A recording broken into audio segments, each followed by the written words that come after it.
Welcome to Freedom Through Fitness, the podcast where we explore how strength, movement and resilience can transform lives.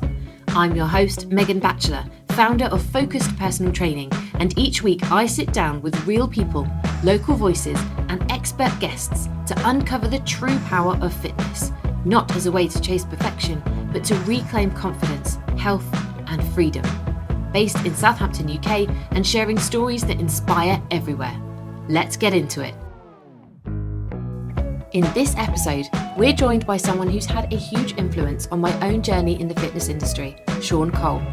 Sean is the founder of Elevation Training Club, Balance Wellness Club, and a former military PTI whose story spans decades of experience in strength, recovery, and coaching. But it's his evolution as a person and mentor that makes this conversation truly special. We dive deep into how Sean went from performance-focused powerlifting to a more holistic, human-first approach, exploring everything from cold water therapy and breath work to mental health, business growth, and what it really means to lead with authenticity. If you're a coach, a client, a gym goer, or just someone figuring out what your relationship with movement and balance could be, you'll take so much from this one. So let's get started. People don't care what you've done. They care what you can do for them. I am delighted to say that I'm here today with Sean Cole, who is the owner and founder of SC Vital Fitness, but also the really exciting brand new Balance Wellness Club that is in Waterlooville in Southampton, and obviously SC Vital Fitness, being the gym side of things, is over in Drayton. So first of all, thank you so much for coming and joining me today. No worries. It's lovely to see you. So we always start in the same way, in that I'd like you to go right back and kind of, based on where you're at now, being an expert in fitness and recovery, where did that journey start for you? Right, so I know everybody says it, but I have actually been exercising for a very long time. So from about the age of 10 or 11, I was into athletics, gymnastics, I did boxing, joined the Navy, still carried on the exercise at the age of 16, joined a ship at 17, stopped exercising, smoked and drank a lot, because that's what you do when you're in the military. And then when I had got through that stage of learning, not to drink and smoke, at about 20 I started training again, and then at 24 I decided I was going to be a PTI and a physical training instructor. The reason for that was I just liked exercise, and the guy said to me one day, "You'd make a good PTI," and I went, okay. So I made a rash decision to do two things. So the first thing was I did an aptitude for a thing called 148 battery, which was to eventually go on the special boat service. I thought, yeah, that's where I want to head. And also at the same time, about 6 months later, I did the same thing for PTI. And then the captain said, at the age of 24, we're going to release you from the branch to do a physical thing that you want to do. And I picked PTI because I know in my heart of hearts, I wouldn't have got through the 148 battery, because it's all about, when I realise now, this has got to be a little bit smarter, and I probably wasn't smart enough to go down that route. And I don't mean I was stupid, I just meant you had to be a smarter person, whereas a PTI, I'm not disrespecting them because I was one, you could be a bit of a knucklehead and just get through it. So at 24 I went a PT course, 25 I became a PTI in the military, did 7 years as a PTI, 7 or 8 years, and then went into the exercise rehabilitation branch where you fix people. So if somebody has a sore knee from rugby or they've lost their leg in Afghanistan, you work with them in a triage clinic with a physiotherapist and a doctor in the military, and you help get those guys back to being healthy and fit to serve again. And one of the things we used to pride ourselves on, so an ACL injury in the NHS, I think it was 18 months, we could do it in 9 because we had the tools in place to do it. So I did my service, full 24, and then I left the service because I'd done my full time and decided to open a gym.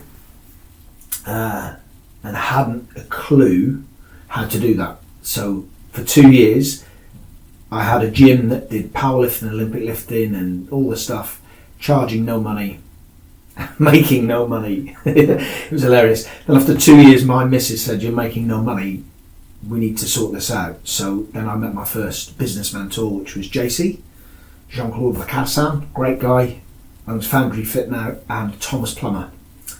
And they inspired me to make changes by running my business correctly. And that was 9 years ago. And I've been running it, hopefully, more effectively since. And where do you see your place in terms of, obviously fitness is such a massive industry. Like, where do you see what you do as an individual and an independent and something that perhaps has a bit more character than your run-of-the-mill high street gym? Yeah. Like, what do you do for the people who come to you? So my first thing I did was build it and they will come. And I thought, because I'm who I am, I was great at powerlifting, so I lifted. I was good fun. I could drink with the best of them. And I thought, if I put this gym together, a bit of fun, a bit of a laugh, a bit like the military, everybody will come down. That doesn't happen. So now, if I still go through my career, I start to get my business on point, and I still thought the fun thing was part of it, and it is, but I was always, we need to be really strict on form, we need to make people doing things right, which it still is, but what I've realised is people don't care what you've done, they care what you can do for them. And once I nailed that, about meeting people's expectations, the job becomes relatively easy. Because it's not about you, it's about the people that want to trust you to do something by them. So it's not about building it, they will come because you've been a powerlifter, I'm an accredited S&C coach, I've been to university, I've done it, doesn't matter. If you're a nice person, you can help somebody. That is where it is for me now. And in the last 3 years specifically, I've really gone down the holistic route, and what I mean by that is people want to get fit and healthy, but they don't. You need to help them find a way for them to get fit. And finding that way can be meeting for a coffee, and eventually I'll buy into who you are as a person, then they'll do some fitness. Or it could be, I want to go to the gym and I want to do some sessions, and I'm the man, I can take them for the sessions, or my staff can now. So that's where I'm at now, the holistic side of meeting people where they're at and taking them on a journey. And I'll make mistakes, even at 51, but hopefully we're nailing something down now that I believe will help people. And it's a lot easier when you're authentic with that as well. What do you think sparked that interest for you in terms of looking beyond the what weights can I lift? I mean, you and I met personally through powerlifting, so, and I know that you've journeyed your own approach to your personal fitness, but it's no doubt has an impact on your coaching style within your business as well. Like, what do you think sparked that change for you, that change in dynamic and a different perspective? What made me change? And I've said this on socials a few times actually. So I was living a perceived version of who people thought I should be. So when you're put into, it's like a PTI, if you ever met a PTI, you'd always say they're all the same. Because there is a certain act you have to put on, and it's great. Nothing wrong with the PT branch. So I was that act for a very long time. But then when you start to realise, actually there's more to me from a substance perspective, and I'm a different style of person to that, you then start to coach people in a way that you are authentic with. So I'm not saying, I would say I wasn't authentic as a PTI. Because I was very dynamic, gregarious, out having fun, and I still do that now, but the way I was coaching people was not truly who I was. Now, when I coach people, I'm genuinely a completely different person. And I've even been told that by people I've known years that have maybe met me in a coaching environment, that have met me now, and in the last 3 years specifically, people have said, you're just completely different. But they like the new me. Yeah. And it's such a shame that before, and I think a lot of people do it, they put on a bit of an act, bravado, whatever it may be, to coach people in a specific way, and it's all a bit of a, can I call it a sham? Is it a sham? It's not a sham, it's probably what a lot of people do. Yeah. It's a character in a way, That's it, I suppose, and I think it's all part of, I don't know, to an extent growing up, but we never really stop evolving, I suppose, but it's being a chameleon. You sort of tell yourself, I need to be this person in this environment and this person in this environment, but it's exhausting to do that, and it takes its toll after a while, and perhaps the only person who really sees the real you is perhaps your partner at home or your close family. What's your journey been like with that in terms of discovering who is the authentic you? Yeah, so, and like you said, it was draining, but you don't realise it's draining, because I'm very energetic, I'm full of life, so it didn't feel draining at the time. But then when you get to a point where maybe something happens in your life that makes you feel probably down, so you're not yourself, then you start to realise, actually, this act I'm putting on, or this person I'm being, is fucking hard work. So then when you start to not be that person, life is easy. Life is really, really simple. Did I answer your question there, or did I go off on a tangent again? No. I mean, was there a point in which that revelation really came to you? Yeah, it was. I hit a low point a while ago, and I think I said to you before we started this, I hated the fact everybody was going on to social media, saying stuff about their own mental health for marketing purposes. And I was really annoyed with a lot of people. I was like, that's just a sham. But then it happened to me. And I was like, I feel really low. So then you start to realise who you are as a person and who the people around you are. And I started to go, right, yeah, I need to change certain things about me. And in that low point, I started to come out of it. And then I met who you've met, Chris. And we did some breath work. And it opened up a Pandora's box of unreal, unbelievable, different things happening in my life that I was never used to. So that was the kind of turning point. As you're listening, you might be feeling that spark, feeling inspired to explore how fitness could become part of your own life and help you to live with more energy, confidence and choice. If that's you, I'd love to invite you to visit freedompod.focusedpt.co.uk, where you can book a free discovery call with the Focused PT team of experts and find out what working together could look like. No pressure, just a real conversation, because you deserve to feel strong. You deserve to move through life feeling proud and not punished, and it's never too late to put yourself first. And now, back to the conversation. Me having a low point, I was fine after it, but then meeting Chris, speaking to him and then doing some, would you call it, inner healing, I suppose. I've done it a few times. That absolutely changed my life. And the problem I have is breathwork's trendy. So everybody mentions breathwork and they talk about it, but until you've experienced it with the right person, I believe, and then you've got to let yourself be taken with it, then you start to be the real version of you, I feel.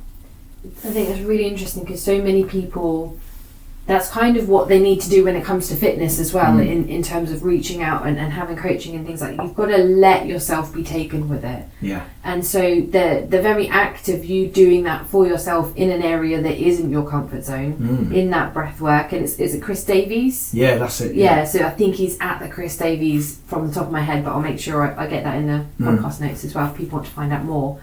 Because I've had the benefit of having sessions with him myself, and it's a real emotional roller coaster, and it's quite an atmosphere in the room, even when there's lots of people going on their own sort of mental journeys during that session.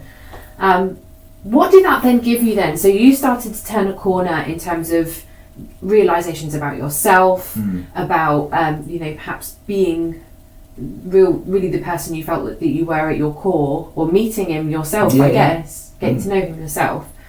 What did that then spring for you to do for other people then? Because I know that you've done work with other people that's more down that avenue, that's more wellbeing, mental health and things. So I wouldn't say I'm the most qualified person to talk about mental health or what I've done, but anecdotally I can say what it did for me was truly amazing. Plus the stuff after it, and the contrast therapy and everything else. So I decided to say to my gym, come and try it. And we had 9 people at first, because everybody's sceptical and dubious. This short, bald-headed gym owner comes back and says he's done something that was unreal. But then the second time we did it, I took 12 guys to Wales to meet Chris, and they were blown away. Now these 12 guys in particular, for me, were very high level guys. So some of them were business owners, a lot older. Then they come back to the gym and told everybody else. And on the third time, we had 56 people in the gym. Wow. Put themselves with Chris for breath work. And I think probably 80% got a lot from it. There's the odd 20% won't. And when I know those people, they're not willing to let them be taken on a journey. Very closed. And people are, and I was. If you'd have said this to me in the military, when I was in, I'd have said, what are you going on about? I'm not having anything to do with that, because it's just airy-fairy hippies.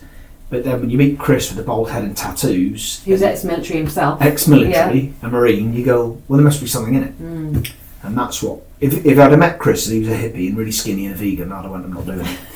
But it's true, because your perception of what that is, but in reality, now my perception's completely changed of people that do it. Not just Chris, there's lots of people and there's lots of different ways to do it. You've got to find the right thing for you, because I think there's some do it and the men in it are quite feminine, you know, and that's the way they do it. That's not for me. But when you meet Chris and his kind of group, everybody's a little bit more of a bloke's bloke. And that fitted in with me and how I wanted to. And helps you to open up, because you feel a bit more safe in within people that you have an affinity with. That's it, correct. Yeah. And is that why you started having the groups more locally, like going out on your sea dips and things like that? I've seen some fantastic stuff where you've shared events that you've kind of coordinated yourself online. Can you tell us a little bit more about that? Yeah, so once I went into cold water and I'd heard so much about it, and I come out and I genuinely got this feeling, a rush of wanting to do more. And I was still drinking at the time when I did it. So not drinking excessively, but I still had beer and stuff. And I thought, I've got to let other people in on this thing. So I was getting people in the back garden, sitting in the water button from B&Q, and they were getting a similar feeling. And then I said, right, we're going to go to the sea. So I went to the sea, and we were getting groups of 30 to 40 down at the sea. And everybody was getting the same feeling. So I thought that it's definitely not just me. And from that, we've done all sorts of stuff with guys. I tried to get them in a group. I've now opened Balance Wellness Club. A lot of them come up to that. And do the same thing. And when you do the sauna and the plunge together, it's just it's a different level, I feel. But again, that's anecdotal evidence. But when I get the guys in, they tell me the same. So there must be something in it. Yeah, I mean, not everybody's got a sort of 1,000 person study, meta-analysis sort of situation that they can do. So most of us are going to go off our own experiences. And exactly as you said, I found a key and I felt like everybody needed to know it. Yeah. So is that, you know, where this evolved into Balance Wellness Club then? And tell me all about that. Like, as somebody who I have yet to manage to visit myself, tell me all about it. So, like I said, probably 2.5, 3 years ago, I started doing cold. Got this amazing feeling, and then 2.5 years ago I stopped drinking. And the only reason I stopped was because I wanted to know what it felt like to not drink. So it went from month to month, and then it wasn't probably 9 months in before I stopped being anxious about going out with other people, because I didn't like drunk people. So because of that, 2 years ago I had a plan in my head. I'm going to open up this balance place. It wasn't called balance then, it was just contrast therapy. Because when I did the cold at 3 years, at 2.5 years I stopped drinking, then I went to Cornwall and did contrast therapy with the missus for the first time, with a hippie. He was great, by the way.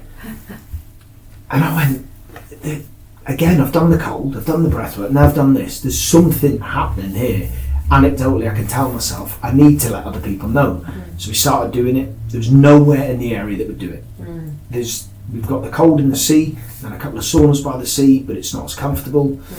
So then I said to myself, I'm going to put a club together. I've got 2 business partners who are amazing. And we sat down and we said, let's just build one. And it's only been open 9 weeks now, and we are doing really well from it, from a business perspective, but we're also impacting and affecting many more men and women with this contrast therapy, which I know works. I mean, there was a guy coming today. He's been a member of my gym for 3-4 years, and he come once. He said, it's not for me. And then he came the second time with a bunch of guys. He's now been in every week for the last 4 weeks. Because he said, I don't know what's happening, he says, but this is like my new addiction, my new thing. And I've had people say that to me a lot of times. So again, the anecdotal evidence of Sean saying it's his addiction, he likes doing it. I've now got other people who are coming back. And there was 2 people today, in fact, as well, from my gym. They did it once. They've now subscribed, both of them individually, to do contrast therapy. So for me, there must be something in that. Why would you pay money to sit in that if it wasn't good for you and it didn't feel good? Yeah. So that's where the journey kind of started. Yeah. So for those of us who know nothing about it, what is contrast therapy? So it's a mixture of hot and cold, and there's lots of different protocols people will tell you about. Don't listen to most of them because they're all tosh. So there's a woman called Susanna, the Soberg principle. So she's a doctor, she talks about contrast therapy. And the optimal way to do it is 57 minutes in sauna, this is her research, and 11 minutes in cold in a whole week.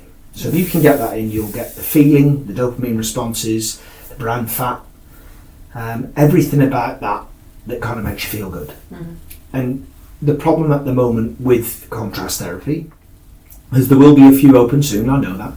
Most people are doing too much. So it's a stressor, right? Mm-hmm. So being in a hot place or being in a cold place is stress.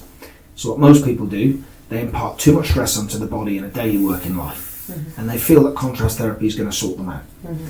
It won't. You need to manage your life and what you do first, and then contrast therapy will help impart the right amount of stress onto you. If you're listening and thinking that's all well and good for them, but I feel miles away from that version of fitness, you're not alone. We know what it's like to feel stuck, not to know where to begin, or to wonder if it's even possible for someone like you. The Focused PT team is here to meet you exactly where you are. No judgment, no pressure. Just a real conversation about where you're at, where you want to go, and how we can help you to finally break through what's held you back. Because putting yourself first isn't selfish. It's how you build a stronger future for yourself and for those you care about. You are worthy of more energy, more confidence, and more freedom. And your first step is just a few clicks away at freedompod.focusedpt.co.uk. Now, let's get back to today's guest. But for instance, if you go for a Horrocks workout and you do an hour and a half working out and jumped in a cold plunge, you're doing it wrong. You're imparting too much stress onto your body. So my thing with it is contrast therapy is for everybody, but in small doses. So 57 minutes or 11 minutes in cold in a whole week, but not everybody should do it, if that makes sense. And I'm in a business with that, I should be telling everybody to do it, right? But I'm too honest. Yeah. But it feeds really nicely back to something that you said earlier in that, like, I'm interested in the holistic view. I'm not interested in the cherry picking the next craze or the thing that will be the most dramatic statement that will get the most clicks and things. I'm interested in looking the bigger picture and, you know, pulling the right levers, twisting the right knobs to get the balance right for you. I mean, pun not intended, but balance, wellness, love. Yeah, absolutely. And it's just about finding that for yourself. And I mean, you've gone through your own journey about finding balance multiple times. It was finding balance when you moved on from the Navy and had your own business. It was finding balance when the format of that business and what you did for your customers was different. It was balance when you had a lot of self-realization and were like, I need to be more myself. How did you find throwing family into the mix as well? Because I know you've got 2 young children and an older son as well. How does that impact on your own sense of balance? You know what? If I didn't have such a supportive other half, Holly, I wouldn't be able to do the things I do. So if anybody goes into anything, they've got to find somebody like Holly, in my opinion, because she is an absolute brilliant person, so nice and very supportive. And in all honesty, she just lets me get on with it. You know, but what I've got to make sure, and I said this to myself this year, is I need to do more with her and the kids instead of, you know, I'd always go, and I think most blokes who are business owners do this. Yeah, I've got to go and do this, so you're home, the kids are there. And I say this in a way, and I hope it doesn't sound bad, but I'm forced to have my kids on a Wednesday, Thursday, Friday evening. Now, I know people say forced, they're your kids. What I mean by that is Holly works Wednesday, Thursday, Friday evening in her passion, which is teaching dance. So I'm forced to have my kids. Yeah. Without a hair going to dancing, I would not see my kids as much. So it's a blessing having my missus, Holly, say to me, well, I'm doing this on Wednesday, Thursday, Friday evenings, they're yours. And I know some women may listen to this and go, well, they're your kids, you've got to have them. I know that, I agree. But because I'm in a position where I have to have them, it's one of the best things in the world, because when I have them, I can't do anything about work, because one's 2, one's 5, and they're absolute feral children. And they keep me on my toes. And I don't even think about anything to do with business because I can't. You've met my kids, haven't you?